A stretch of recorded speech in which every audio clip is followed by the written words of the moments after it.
صل على سيدنا ومولانا محمد كما صليت على إبراهيم وعلى آل إبراهيم إنك حميد مجيد اللهم بارك على محمد وعلى آل محمد كما باركت على إبراهيم وعلى آل إبراهيم إنك حميد مجيد مفلس زندگی اب نہ سمجھے کوئی مجھ کو عشق نبی اس قدر مل گیا جگمگائے نہ میرا غم سے دروں ایک پتھر کو آئینہ در مل گیا ان کا دیوانہ ہوں ان کا مجذوب ہوں کیا یہ کم ہے کہ میں ان سے منسوب ہوں سرحد حشر تک جاؤں گا بے دھڑک میری خانہ بدوشی کو گھر مل گیا میرے انتہائی واحد الاحترام قابل قدر دوست آواز سننے والی بہنوں اور بیٹیوں حضور سید عالم صلی اللہ علیہ وآلہ وسلم کا تذکرہ آپ کا ذکر اقدس ایک ایسا خوشبودار ذکر ہے ایک ایسا جاندار ذکر ہے کہ جس کو جتنا کیا جائے اتنا کم لگتا ہے حضرت کی سیرت جتنی بیان کی جائے اس کو بیان کرنے والا اخیر میں اس نتیجے پر پہنچتا ہے کہ میں اس طرح سے اس کا حق ادا نہیں کر سکا حضرت شیخ سعدی نور اللہ مرکزہ انہوں نے حضور کی سیرت پر جب لکھنا شروع کیا تو لکھتے اس نہج پر پہنچ گئے کہ ان کے پاس حضور کی سیرت اور شان کو بیان کرنے کے لیے الفاظ نہ تھے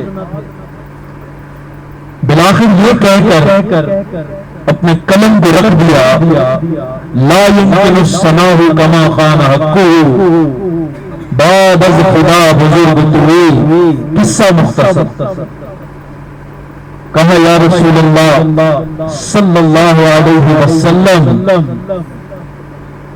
لا يمكن الثناء میں آپ کی شان بیان کر ہی نہیں سکتا کما کان حقه میرا فہم میرا ادراک وہاں تک پہنچ ہی نہیں سکتا بس میں یہ کہہ کر قلم کو رکھ رہا ہوں بعد از خدا بزرگ طویل قصہ مختصر کہ اللہ کے بعد اگر کوئی ہستی ہے تو وہ آپ ہیں بس یہ کہہ کر میں قلم کو رکھ رہا ہوں اللہ نے حضرت کی جو ذات کو ہمارے درمیان بھیجا اس کو بھیجنے کی کیا وجوہات تھی حضرت کی تشریف آوری اس دنیا میں کیوں ہوئی کیا ہم نے کبھی ولادت مصطفیٰ کا مقصد سمجھنے کی کوشش کی ہے کیا ہم نے کبھی آمد مصطفیٰ کی تفصیل کو جاننے کی کوشش کی ہے کیا ہم نے کبھی رسول اللہ صلی اللہ علیہ وسلم کی بعثت کو اس دنیا میں آنا اور اللہ رب العزت کے احکامات کو جاننا اس کو سمجھنے کی کوشش کی ہے اللہ کے انبیاء تو پہلے ہی بہت آ رہے تھے آدم سے عیسیٰ تک کم و پیش 1.25 لاکھ انبیاء آئے اور ہر نبی نے آ کر یہ پیغام دیا لا الہ الا اللہ اللہ کی وحدانیت پر آ جاؤ اور اللہ کے سوا باقی ہر شے کو چھوڑ جو نبی یہ پیغام دیتا تھا تو وہ اللہ کی حمد اور توحید بیان کرنے کے بعد اس کے بعد وہ اپنے اوپر ایمان لانے کو کہتا تھا چنانچہ یہ سلسلہ سوالات انبیاء سے چلتے چلتے چلتے چلتے محبوب کائنات علیہ الصلوۃ والسلام تک آ پہنچا. پھر وہ سبحانی اور مبارک اور مقدس گھڑیاں آئیں جس پر آقا مدنی کریم دنیا میں تشریف لائے. آپ کی تشریف آوری دنیا میں آنا کس لیے تھا؟ آپ علیہ الصلوۃ والسلام کی ذات اللہ کا وہ نمائندہ تھی اور باقی نبیوں کی نبوت کو بند کرنے کے لیے ایک مہر تھی، ایک اسٹیمپ تھی کہ اللہ رب العزت نے مخلوق بنائی اور انسان بنائے، اور انسان بنانے کے بعد ان کی تربیت کی، ان کو احکامات دیے. بلاخر میں محمد مصطفیٰ صلی اللہ علیہ وسلم آ کر اس مہر کو لگا رہا ہوں کہ انا خاتم النبیین لا نبی بعدی او کما قال علیہ الصلوۃ والسلام، میں محمد آخری نبی ہوں اور میرے بعد کوئی نبی نہیں آئے. چنانچہ پھر جیسے حضرت نعت خوان پڑھ رہے تھے کہ اللہ کے نبی کا فرمان ہے کہ اگر میرے بعد کوئی نبی ہوتا تو وہ عمر ہوتا، یعنی اگر ہوتا تو وہ عمر ہوتا. یہ بات اس لیے فرمائی گئی کہ نبوت کا دروازہ حضرت کی ذات اقدس پر بند ہو گیا. سیرت النبی کی مناسبت سے اور آج کی اس نشست کی مناسبت سے میں ایک انتہائی اہم موضوع کی طرف آپ کو توجہ دلانا چاہوں گا. ہم سب اس معاشرے میں رہتے ہیں، اسی معاشرے کا حصہ ہے. ہر شخص سوشل میڈیا بھی استعمال کرتا ہے. واٹس ایپ بھی ایک سوشل میڈیا کا پارٹ ہے. فیس بک اور دیگر بہت ساری اپلیکیشن جو ہر بندہ چلا رہا ہوتا ہے. تقریباً 17-18 سپٹمبر سے میں نے دیکھا کہ ہمارے پاکستانی بلکہ ورلڈ وائڈ سوشل میڈیا پر، میرا چونکہ خود آئی ٹی سے تعلق ہے تو میری ذرا ان چیزوں پر نظر رہتی ہے مارکیٹ پر، تو میں نے دیکھا ورلڈ وائڈ یعنی دنیاوی گلوبلی ایک تحریک چل رہی ہے. اور وہ تحریک یہ ہے کہ 20 سپٹمبر کو اپنے گھروں کی چھتوں پر کھڑے ہو کر آذانیں دینی ہے. اور اس تحریک کا مقصد یہ ہے کہ امام مالک کا قول، میں نے پھر اس کو پڑھا نا کہ یہ ہے کیا. حضرت امام مالک کا قول ہے کہ جب کوئی ظالم حکمران تمہارے پیچھے پڑ جائے اور وہ ظلم اور زیادتی کے پہاڑ توڑ رہا ہو، لوگ بھوک سے مر رہے ہوں، تو ایسے میں عوام جب کچھ نہ کر سکتی ہو، اس کے ظلم اور جبر کا شکار ہوتے ہوتے تھک گئی ہو، تو اس کو چاہیے اپنے گھروں کی چھتوں پر کھڑے ہو جائے اور اللہ کی اذانیں دے. اس سے اللہ رب العزت کا رحم نازل ہوگا، اور اللہ کا رحم جب کرتا ہے تو ظالم اپنے انجام کو پہنچتا ہے اور مظلوم کو انصاف مل جاتا ہے. یہ بہت اچھی بات ہے کہ ایسا ہی ہو، اللہ کرے کہ جہاں کہیں ظلم ہو رہا ہے وہ ظالم اپنے انجام کو پہنچے اور جو مظلوم ہیں ان کو انصاف ملے. اب عدالتوں میں جا کر دیکھیں کہ کتنے سینکڑوں کیسز روزانہ کی سطح پر پینڈنگ ہے لوگوں کے، جو کہ جج کے ایک قلم کے محتاج ہے لیکن پھر بھی ان کو لٹکا کے رکھا ہوا ہے.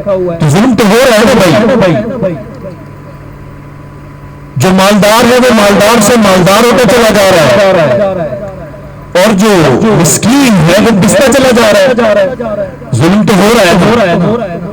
تو اس اینگل سے، اس پوائنٹ آف ویو سے بہت بہترین تحریک ہے کہ سب لوگ 9 بجے کھڑے ہو کے اذان دے دیتے. تو اس سے کیا ہو جاتا میرے بھائیوں، اللہ کے نبی صلی اللہ علیہ وسلم خاتم النبیین ہے کہ آپ کے بعد کوئی نبی نہیں آئے گا. اس حملے پر 1930 میں مرزا غلام احمد قادیانی نے حملہ کیا. اس سے پہلے بھی بہت لوگوں نے کیا، لیکن 1930 میں مرزا غلام احمد قادیانی جو ہندوستان کے ایک شہر ربضہ میں پیدا ہوا، اس نے یہ تحریک چلائی کہ میں اللہ کا آخری نبی.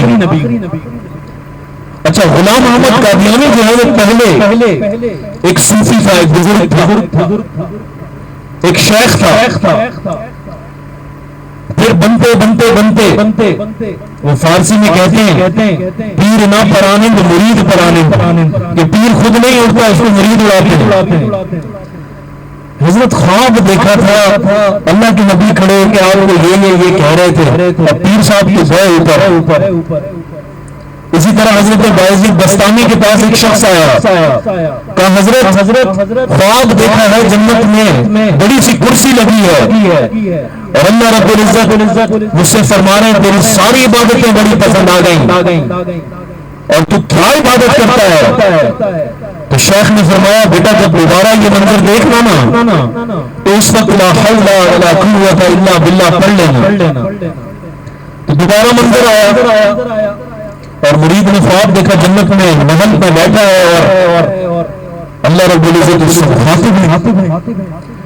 تو اللہ نے شیخ کی اس بات کو یاد دلوا دیا اور وہ فوراً سے جنت کے اس تختے پہ بیٹھ کر جہاں سے وہ اللہ کا کلام سن رہے تھے تو اس پر انہوں نے کہا کہ لا حول ولا قوت الا باللہ العلی العظیم. تو پھر فوراً سے اپنے آپ کو ایک نالی کے کچرے کے اندر ڈھیر کے اندر پایا اور آنکھ کھل گئی اور شیخ کی خدمت میں پہنچے اور پہنچ کر کہا حضرت یہ منظر دیکھا. کہا بیٹا وہ جنت نہیں تھی، وہ کہنے والے اللہ نہیں تھے بلکہ سب شیطانی حملے تھے، سب کچھ شیطان تجھے دکھلا رہا تھا. تو مرزا غلام احمد قادیانی پہلے بہت بڑا شیخ تھا، صوفی تھا، بزرگ تھا، پیر تھا، اللہ والا تھا. آہستہ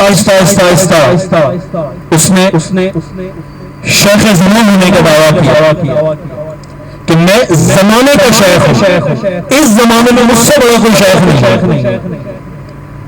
جب یہ ہضم ہو گیا لوگوں کو پھر دوسرا دعویٰ کیا کہ میں نائب امام مہدی ہوں.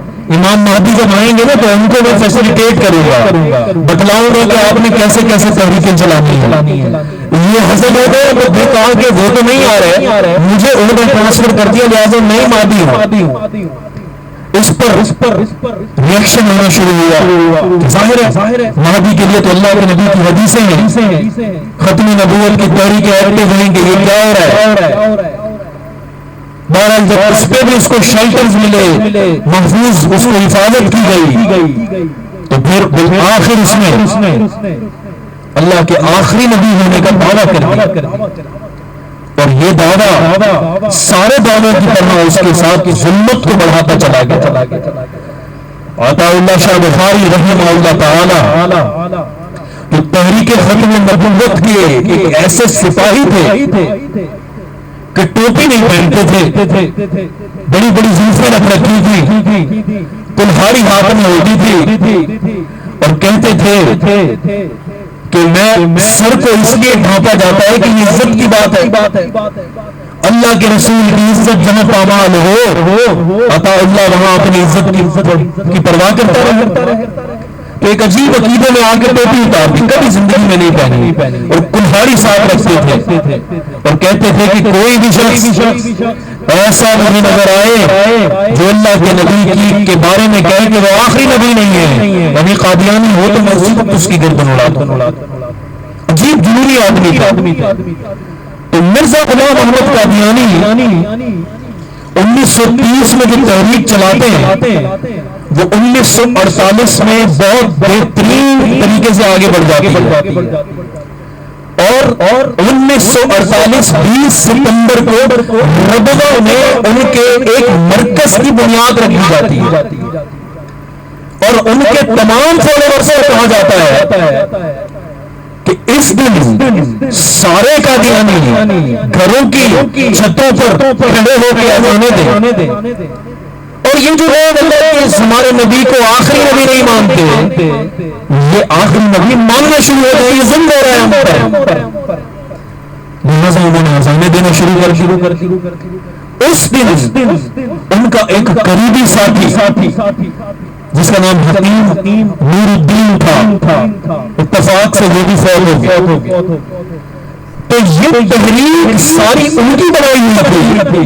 لہذا ہر 20 ستمبر کو قادیانی اپنے گھروں کی چھتوں پر کھڑے ہو کے اذانیں دیا کرتے تھے اور اس کو مشن نور کا نام دیا کرتے تھے، کیونکہ وہ حکیم نور الدین کا بنایا ہوا مشن تھا. اب میں سوشل میڈیا پر اپنے بھولے بھالے مسلمانوں کو دیکھ رہا ہوں جو 2025 میں صرف تصویر کی زندگی گزار رہے ہیں. وہ تصویر میں کچھ دیکھ لیں تو بس آنکھوں سے باہر ہو جاتے ہیں، جو حقیقت سے بہت دور ہے.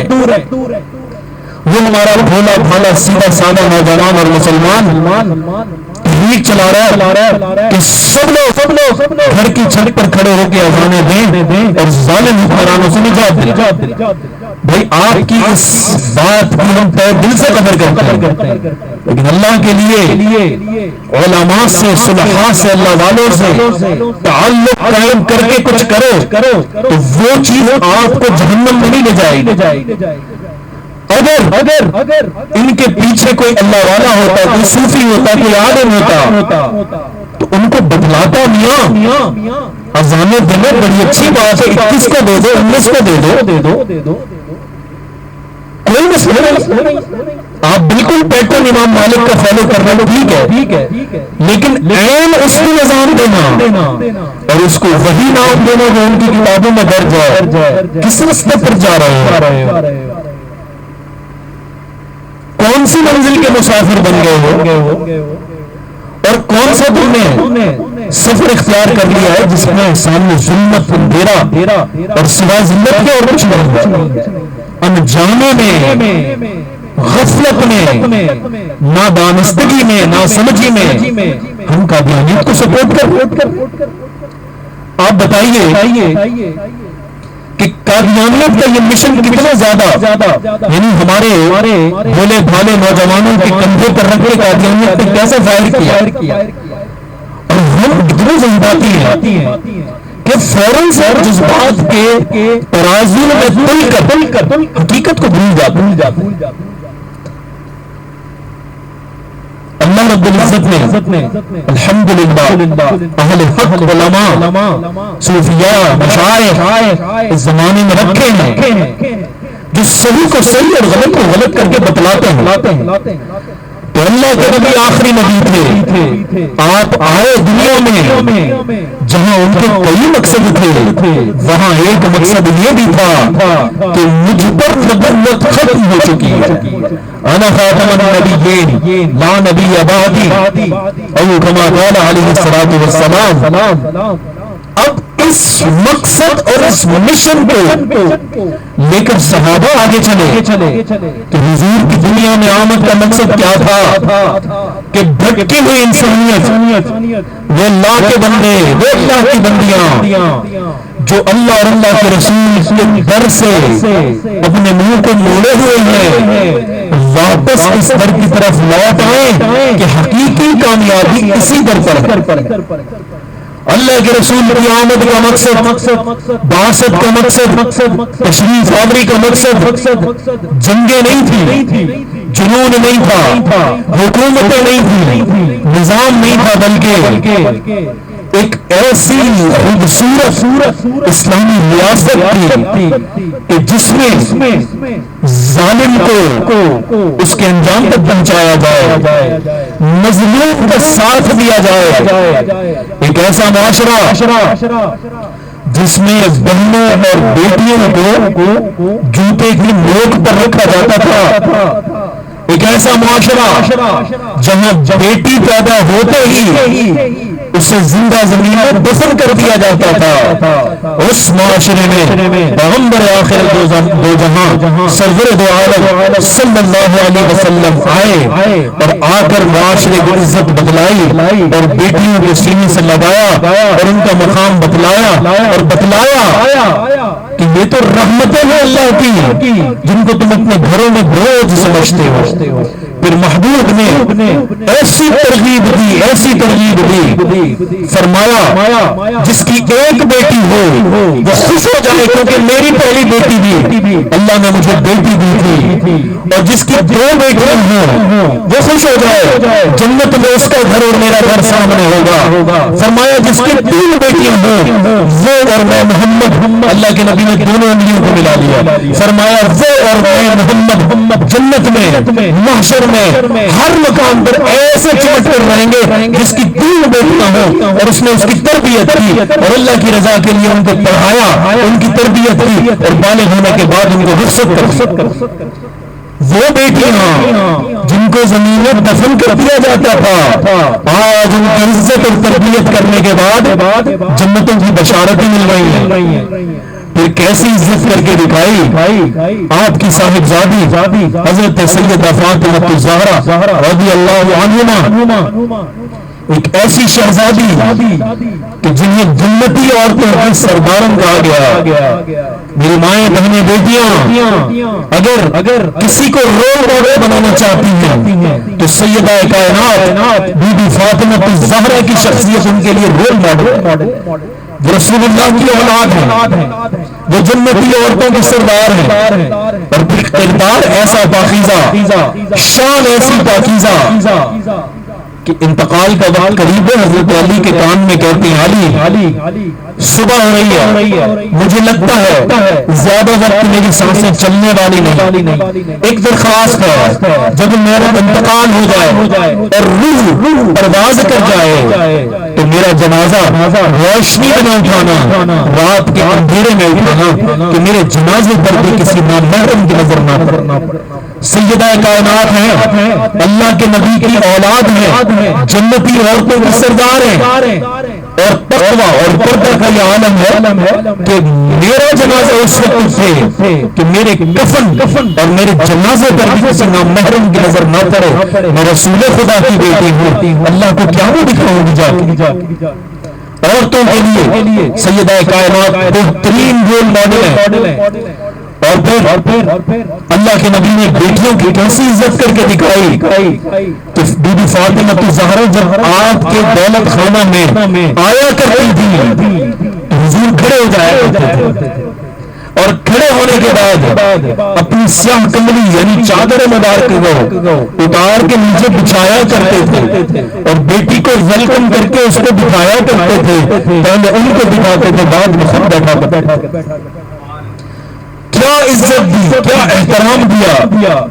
اور پھر ازواج کے ساتھ ازواج مطہرات کے ساتھ بھی ایک ایسا حسن سلوک تعلق قائم کر کے رسول خدا نے یہ پیغام دیا کہ عورت اگر بیٹی کی صورت میں ہے تو رحمت ہے, ماں کی صورت میں ہے تو اس کے قدموں پر جنت ہے, اور اگر بیوی کی صورت میں ہے تو تمہارے رزق کے کھلنے کا سبب اور ذریعہ ہے.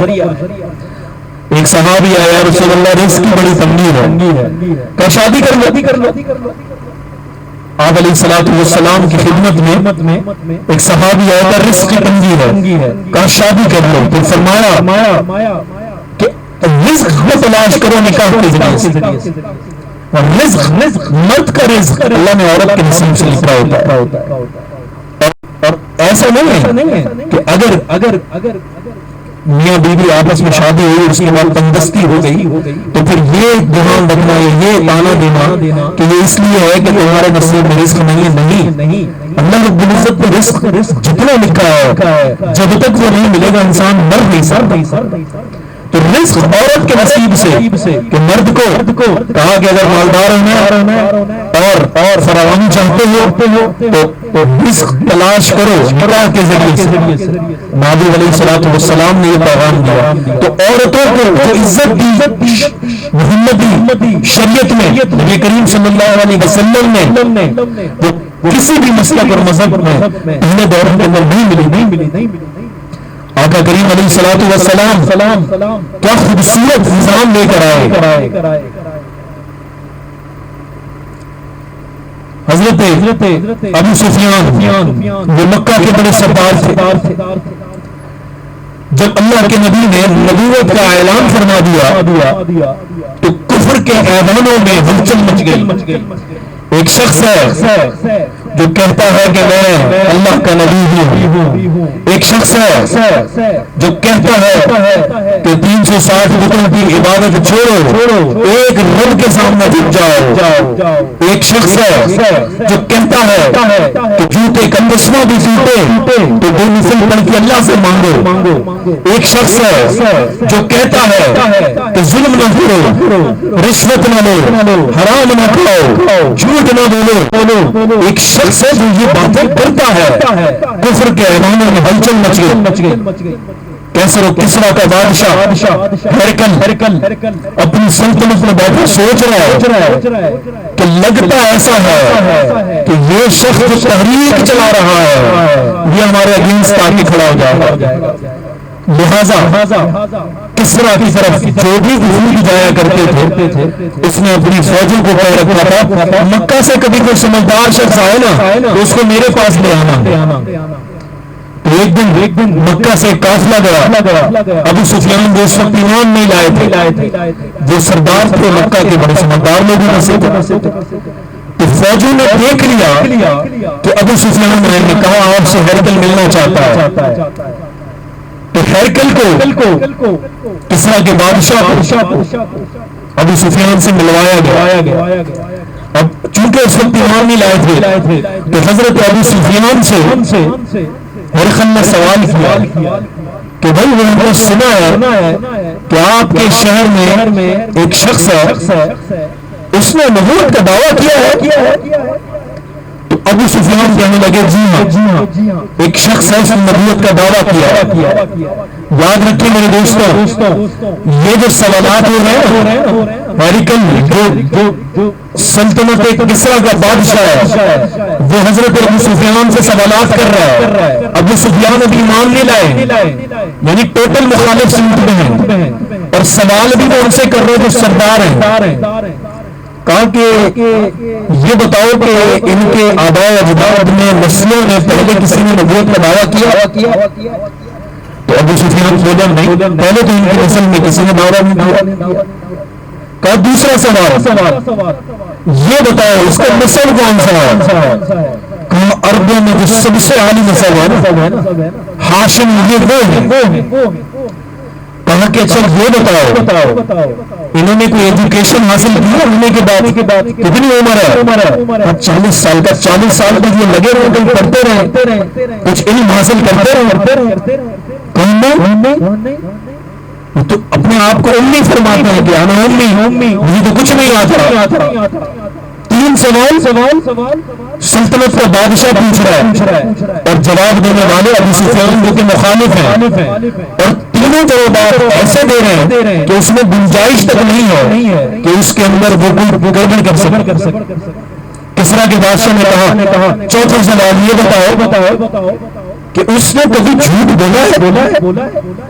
تو کہا کہ نہیں جھوٹ تو نہیں بولا. میرے سامنے پیدا ہوئے، میرے سامنے ہی بڑے ہوئے، میرے سامنے ہی جوان ہوئے، اب میرے سامنے ان کی داڑھی میں کچھ بال بھی سفید آ گئے. آج تک میں نے تو ان کو جھوٹ بولتا نہیں دیکھا. ابو سفیان ایمان لانے کے بعد بتلاتے ہیں میں سوچ رہا تھا کہ بھڑکتی ہوئی آگ ہے، کچھ تو ایسا ہو کہ کچھ بولو میں بھی کچھ بولوں اور مخالفت میں ان کا کام جائے. ابو سفیان کہتے ہیں کہ پورا زور لگانے کے باوجود بھی حضور کی مخالفت پر کچھ نہیں کہہ سکتا. اور پھر ایک بات اس نے کہا کہ میں نے کہا جی ایک بڑی عجیب سی بات وہ کرتے ہیں. کہا کہ وہ عجیب سی بات یہ کرتے ہیں کہ میں جو ہے وہ سو رہا تھا اور سوتے سوتے مجھے فرشتے اوپر لے گئے اور آسمانوں کی سیر ہو گئی، پھر یہ آپ کی مسجد اقصی میں آ کر نمازیں پڑھی، انبیاء کی امامت کرائی. وہ یہ عجیب باتیں کرتے ہیں. تو اس نشست میں ہیرکل کی نشست میں یہودیوں کا ایک عالم جسے ربی کہا جاتا ہے وہ بیٹھا ہوا تھا. اس نے فوراً سے گردن اٹھائی, کہا کہ وہ یہ بات کتنے دنوں پہلے کی کرتا ہے, کہا کہ وہ یہ 6 دن 4 دن پہلے کی بات ہے کہ میں آسمانوں پر گیا اور انبیاء سے ملا اور پھر یہاں واپس آیا, اقصیٰ میں نماز پڑھائی. تو یہودی ربی بول اٹھا, کہا کہ رب تعالیٰ کے رب ہونے کی قسم 4 دن پہلے میں جب مسجد اقصیٰ میں گیا تو مجھ سے مسجد اقصیٰ کے دروازے بند نہیں ہو رہے تھے. میں نے مکینکوں کو جو کام کرنے والا عملہ تھا ان کو بلایا کہ کیا بات ہے, دروازے کیوں بند نہیں ہو رہے؟ تو سب نے کہا کہ چھت مسجد اقصیٰ کی کچھ نیچے آ گئی ہے, لہٰذا صبح ہونے دو اور کچھ کام کریں گے, مرمتی چھت اوپر کر کے دروازے بند کر دیں گے. کہا کہ 4 دن پہلے وہ سارے کے سارے دروازے باوجود میرے زور لگانے کے بند نہیں ہو سکتے. اور پھر کہا کہ جب صبح میں معمول کے مطابق واپس مسجد اقصیٰ آیا تو دیکھتا کہ پوری مسجد خوشبو سے معطر ہے, منور ہے, روشنی پھوٹ رہی ہے, اور جس دروازے کو ہاتھ لگاتا وہ دروازہ بند ہونے لگ جاتا. کہا کہ خدا کے خدا ہونے کی قسم اگر وہ یہ کہتا ہے کہ 4 دن پہلے میں مسجد اقصیٰ آیا تھا تو خدا کے خدا ہونے کی قسم وہ واقعی آئے تھے اور وہ واقعی سچے نبی, کیونکہ 4 دن پہلے منظر میں نے اپنی آنکھوں سے مسجد اقصیٰ میں دیکھا ہے. میرے دوستوں, اللہ کے نبی کی آمد صرف ڈھلتے سورج کو پیچھے گرنے کے لیے نہیں تھی. اللہ کے نبی کی آمد چاند کے 2 ٹکڑے کرنے کے لیے نہیں تھی. اللہ کے نبی کی آمد ابو جہل کے ہاتھوں میں کنکریوں کو کلمہ پڑھوانے کے لیے نہیں تھی. اللہ کے نبی کی آمد پہاڑوں کو سجدہ کروانے کے لیے اور پتھروں کو پھول بنانے کے لیے نہیں تھی. یہ تو اللہ کے نبی کے معجزے تھے جو جہاں جاتے جدھر جاتے ادھر کرم کی ہوا چل پڑا کرتی تھی, رحمت کی نظر ہو جایا کرتی تھی, وہ جگہ گلے گلزار اور جنت بن جایا کرتی تھی. اللہ کے نبی کی آمد کا مقصد بھٹکی ہوئی انسانیت کو راہ نجات پر لانا تھا اور کفر اور شکنجے سے نکالنا. محبوب علیہ الصلوۃ والسلام جب آئے تو آخر یہی اعلان کیا, لوگوں قولوا لا الہ الا اللہ, تم کہہ دو لا الہ الا اللہ, دخل الجنہ, اگلا قدم تمہارا جنت ہوگا. لوگوں تم کہہ دو لا الہ الا اللہ محمد الرسول اللہ, اللہ تمہاری دنیا کو بھی خوبصورت بنا دیں گے اور آخرت میں تو جنت ہے. لوگوں تم توبہ کرو ان تمام چیزوں سے جو اللہ اور اللہ کے رسول کے احکامات کو توڑتی. میرے دوستوں, میری بیٹیوں, آقا مدنی کریم انتقال مبارکہ سے یعنی پردہ فرمانے سے کچھ دیر قبل اپنے صحابہ کو جمع فرما کر یہ اعلان فرماتے ہیں کہ مجھے جتنا ذمہ دیا گیا وہ ذمہ میں تم تک پہنچا چکا ہوں. اور میرے صحابہ, جہاں تک میری آواز آ رہی ہے قیامت تک اب تمہارے ذمہ ہے اس پیغام کو لے کے ان انسانوں تک پہنچو گے جو یہاں موجود نہیں. آج کا ہر مرد, ہر بچہ, ہر عورت, ہر بوڑھا, ہر جوان اس ذمہ داری کے ساتھ ہے تو اللہ کے نبی کے اس پیغام کو لے کر وہ آگے بڑھے اور بھٹکی ہوئی انسانیت کو رستہ دکھلائے. جہاں دیکھو ظلم ہو رہا ہے, جہاں دیکھو شرک ہو رہا ہے, بدعات ہو رہی ہیں, وہاں پر اللہ کے نبی کی سیرت, اللہ کے نبی کا اسوہ بہترین نمونہ بنا کر پیش کرو تو یہی ہمارا کام, یہی ہمارا مقصد. مزارات اللہ والے مزارات میں موجود ہیں, دفن ہے. میرے شیخ رحمہ اللہ فرمایا کرتے تھے کہ ہم مزاروں کو بغیر برا تو نہیں کہتے، کہہ بھی نہیں سکتے، بزرگ ہیں مشائخ، اور فرماتے تھے میں ہر مزار پر گیا ہوں، ہر بزرگ کے مزار پر گیا ہوں، لیکن فرماتے تھے کہ اس بات کی ذمہ داری رکھو کہ جو نئے لوگ وہاں آ رہے ہیں ان کو بتلاؤ کہ نیو کیسے آنا ہے، کیا کرنا ہے۔ ایک بزرگ تھے، ان کا نام تھا عبد الغفور المدنی العباسی رحمۃ اللہ علیہ، بلال شہباز قلندر رحمۃ اللہ علیہ کے مزار پر گئے، اور وہاں جیسے گئے تو دیکھا کہ لوگ جو ہے وہ دھمال ڈال رہے ہیں، سجدے کر رہے ہیں، شرک کر رہے ہیں، تو عبد الغفور المدنی نے اپنے ساتھیوں کو کہا کہ چلو چلو بھائی یہاں تو شرک ہو رہا ہے، فوراً سے چلو، ہم نہیں رک سکتے ہیں۔ جیسے وہ گھر گئے، رات کو حضرت لال شہباز قلندر رحمہ اللہ خواب میں کہا مولانا خیریت ہے، آپ آئے تھے اور ایسے ہی چلے گئے، اور جی حضرت کافی شرک و بدعت ہو رہے تھے، کہا مولانا اس کی پکڑ اور اس کی گرفت اللہ تم سے کرے گا، ہم تو اپنا حصہ پورا کر کے دنیا میں آ گئے، دنیا سے آ گئے اپنا حصہ پورا کر کے، اب یہ جو چیزیں ہو رہی ہیں اس کا ذمہ ہم نہیں ہے، اس کے ذمہ دار ہم نہیں ہیں، بلکہ تم ہو کہ تم اس موجودہ زمانے میں ہو، تمہیں چاہیے کہ لوگوں کو بتاؤ کہ سلام کرنے کا عادت کیا ہے، مزار پر حاضری دینے کا طریقہ کیا ہے، کیا بدعت ہے، کیا شرک ہے، کیا اللہ کا حکم ہے۔ کہا اگر تم نہیں بتاؤ گے تو اللہ ہم سے تو نہیں پوچھے گا، ہم تو یہ سب مزار نہیں بنا کے آئے تھے، تمہارے دور میں ہو رہا ہے، لہٰذا تم سے پوچھو گی، اس کی گرفت اور اس کا سزا اللہ تمہیں دیں گے۔ تو ہم میرے دوستوں ذمہ دار ہیں اس بات کے کہیں بھی دیکھیں اللہ اور اللہ کے رسول کے احکامات کے خلاف ہو رہا ہے تو فوراً سے اپنے کردار کو پیش کریں۔ سب سے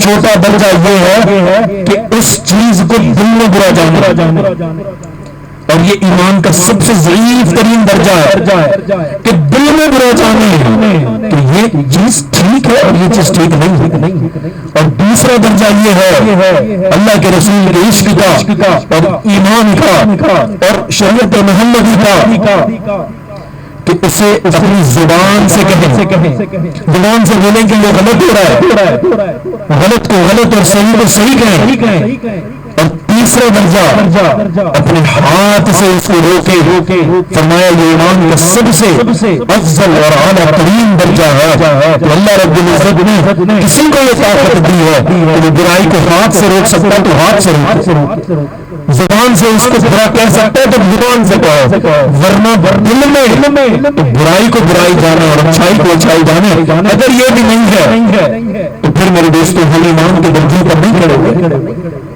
ہم نماز پڑھتے ہیں نا، اس میں سورہ عصر کتنی تکرار سے مسلسل پڑھتے ہیں، وَالْعَصْرِ إِنَّ الْإِنسَانَ لَفِي خُسْرٍ إِلَّا الَّذِينَ آمَنُوا وَعَمِلُوا الصَّالِحَاتِ وَتَوَاصَوْا بِالْحَقِّ وَتَوَاصَوْا بِالصَّبْرِ۔ اللہ کیا پیغام دے رہے ہیں سورہ عصر میں کہ قسم ہے زمانے کی، ان الانسان لفی خسر، ساری کی ساری انسانیت خسارے میں ہے سوائے ان لوگوں کے جو ایمان لے کے آئے اور ان کے جو عمل صالح کرتے رہے اور ان کے جو حق بات کو بیان کرتے رہے۔ میرے دوستوں آمد مصطفیٰ صلی اللہ علیہ وسلم کا سب سے بڑا مقصد انسانیت کو روشنی دکھانا تھا۔ پیدائش مصطفیٰ، میلاد مصطفیٰ، آقا مدنی کریم علیہ الصلوۃ والسلام کی بعثت کا مقصد، تشریف آوری کا مقصد دنیا کے اندر اسلام کا بول بالا کرنا تھا اور انسانیت کو اندھیروں سے نکالنا تھا اور ظلم اور جبر کے بت کو توڑنا تھا اور اللہ اور اللہ کے رسول کے احکامات پر عمل کروانا۔ آج جب ہم اس مشن پر آ جائیں گے نا کہ ہماری زندگی کا مقصد اللہ اور اللہ کے رسول کی سیرت ہے، اس پر میں خود بھی عمل کروں گا اور دوسروں کو بھی عمل کرنے کے لیے تیار کروں گا کہ یہی وہ پیغام مصطفیٰ ہے جو حضور لے کر آئے اور لے کر آنے کے بعد اسے روکا نہیں بلکہ یہ کہا کہ میرے جانے کے بعد ہر میرے امتی کی ذمہ داری ہے کہ اس پیغام کو لوگوں تک پہنچائے اور بتائے انسانیت کو کہ کیا صحیح ہے کیا غلط ہے؟ جس دن ہم اس مقصد پہ آ جائیں گے، اس مشن پر آ جائیں گے، اللہ ہماری دنیا کو بھی برکت والا بنائیں گے اور آخرت کی برکتوں میں نہیں ہے مسلمانوں کے لیے۔ الدنیا سجن المؤمن وجنت الکافر او کما قال علیہ الصلوۃ والسلام، دنیا مومن کے لیے قید خانہ ہے اور کافر کے لیے فراوانی والی جنت ہے۔ اللہ ہمیں اپنے حبیب سے سچا عشق کرنے کی توفیق عطا فرمائے۔ سچے عشق کا تقاضا یہ ہے کہ میری زندگی کا کوئی کردار حضور صلی اللہ علیہ وسلم کے کردار سے ہٹ کر نہ ہو، میری زندگی کا کوئی اصول حضور کے اصول سے ہٹ کر نہ ہو، بلکہ میری زندگی اور میری موت، میرا جینا اور میرا مرنا سب کچھ قربان ہو مصطفیٰ کریم کے لیے صلی اللہ علیہ وسلم۔ یہ حیات طیبہ ہے، یہ رسول اللہ کی آمد کا مقصد ہے۔ جو یہ کرتا ہے وہی سچا عاشق رسول ہے۔ میرے دوستو، عشق مصطفیٰ اگر دل کے اندر آ گیا نا تو خدا کی قسم پوری دنیا کے اندر مسلمان انقلاب برپا کر سکتے ہیں۔ اور یہی عشق مصطفیٰ ہے جو صحابہ نے کہا وہ تھوڑے سے لے کر غالب ہو جایا کرتے تھے، ہزاروں پر پا جایا کرتے تھے۔ ان کی طبیعتوں میں، ان کے مزاجوں میں اللہ کے نبی کا عشق بچا بسا ہوا تھا۔ تو ہم اس کا عزم کریں، نیت کریں کہ 12 ربیع الاول کا مہینہ رخصت ہونے کا، یہ مہینہ اب جا رہا ہے، یہ جو پیغام والا مہینہ ہے جو ہمیں پیغام دے کر جا رہا ہے کہ دیکھو میں محمد کریم اس مہینے میں آ کر اور اسی مہینے میں جا کر تمہیں یہ پیغام دے رہا ہوں، اگر میرے سچے عاشق رسول ہو اس مہینے کے اندر اپنی زندگیوں کے رخ کو بدلو اور پورے طریقے کے مطابق میری سیرت کے اوپر عمل کرنا شروع کر دو۔ اللہ ہمیں سچے معنی میں ان کی سیرت پر عمل کرنے کی توفیق عطا فرمائے۔ وما علینا الا البلاغ۔ اب ہم تھوڑی دیر کے لیے ذکر اللہ کریں گے۔